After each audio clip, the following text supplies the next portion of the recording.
So how old are you right now? I'm 17. You're 17 years old. 17, okay, yeah. right? And when you start out like that, you're not from Los Angeles. I'm from Kentucky. Okay. Kentucky. Okay. So when you got to Los Angeles, where did you go first when you came here? Oh, we went to this magical land called the Oakwood Apartments. Okay, explain does everybody know what the Oakwood is?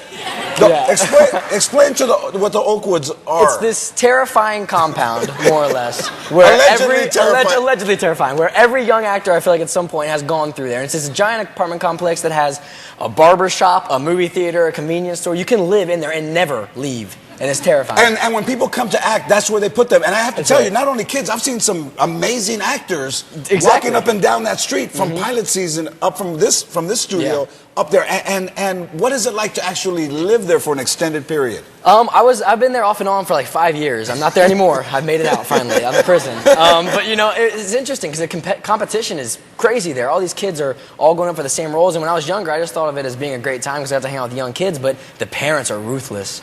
Ruthless. I got freaking like cornered by these 3 moms once, and at this point I was like getting callbacks, which is like a really big thing, you know, when you're starting out. And so these moms cornered me and basically made me read my lines to them so they could tell their kid how to read them. And I was just like, okay, I took a shower and cried for hours afterwards. They held the script up and made you read it? Yeah, it was embarrassing. They make you feel dirty. That's why you took a shower? Yeah, I did. So what do you have? Do you have brothers? You have brothers and sisters? You have a brother? I got a younger brother. No sisters? No sisters. So when you have a younger brother, how much younger is he? He's 3.5 years younger. So you want to be a kind of a role model and an inspiration to him. I do. I think here's the thing. I don't technically torture him. It's not torture. I call it making him a better person or making him tougher. There was one time back home in Kentucky, we used to play airsoft, like these BB guns that shoot plastic BBs, and he was wearing no shirt because we'd been swimming, and I had a machine gun, and I told him to run, and I just lit him up across the back. But I was making him a tougher person. See, I didn't think he was tough enough.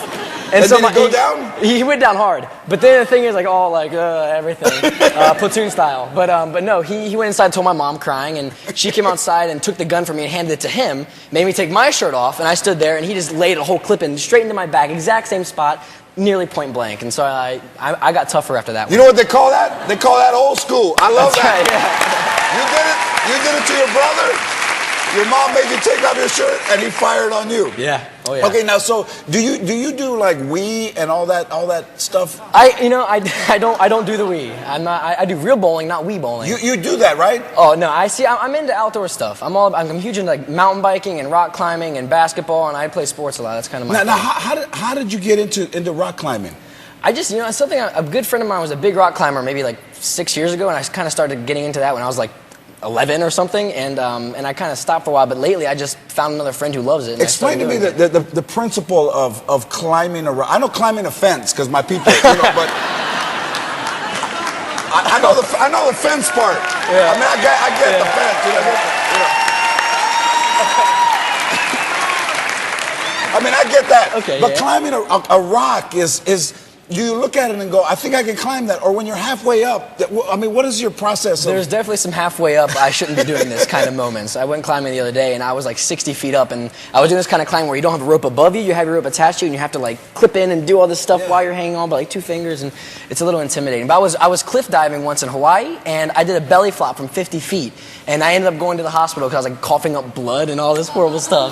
But wait a minute, but you didn't plan on doing a belly flop. You were trying to do like a trick dive? I tried to do a front flip, and I don't know why, because I've never done a front flip of anything higher than like a diving board. But I thought, oh, that's a great idea. I'm going to jump off a 50-foot cliff and try to do a front flip. So I over-rotated and flailed and smack, and it wasn't What did that fun. feel? Do you still remember? Yeah, I'm sure you can still remember. I don't remember the moment impact, but I remember the moment afterwards and being like, I can't breathe. I'm trying to swim, but it's not working. It had to almost have been like you hit cement, It was rough, just flat, right? It was rough. And you were bleeding from your mouth? I was bleeding, yeah. It was bad, bruised ribs, and there was a whole bunch of people there watching because everybody was jumping off. And then after I smacked the water and got up and was coughing up blood, they're all like, "We should probably leave now." So everybody left me, and I was like, "Ugh." That's hilarious.